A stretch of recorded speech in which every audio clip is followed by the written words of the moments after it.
Morning, Premier. Lane Harrison, CBC News. Hi.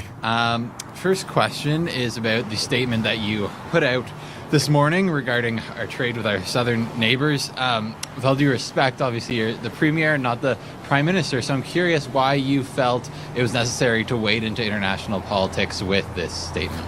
Well, as I did before, it was the federal government that sent me down to negotiate with Bob Lighthizer, and since we're the engine of Canada and 95% of all the jobs that were created just last month were here in Ontario, we'd be the third largest trading partner in the world to the United States if we were a standalone country, which I never recommend. We do $500 billion a year in two-way trade. We're the number one export destination to 17 states and number two to 11 other states. So do we have a stake in this? 1,000%, more than any other jurisdiction.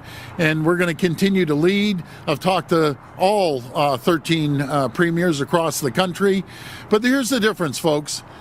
You know, you look at Mexico, they're importing cheap products, undercutting our hardworking men and women, not only here, but in the U.S., from China. They're slapping a Made in Mexico sticker on and shipping it up and taking our hardworking men and women jobs away from them. Unacceptable.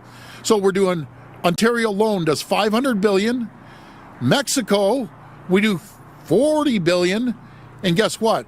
They import $36.5 billion into our country. So they export 36.5 out of 40, and we export $2.5 billion. It's ridiculous. And they're undercutting the market. So what I'm proposing to the federal government, we do a bilateral trade deal with the U.S. And if Mexico wants a bilateral trade deal with Canada, God bless them. But I'm not going to be drawn down with these cheap imports taking men and women's jobs from hardworking Ontarians.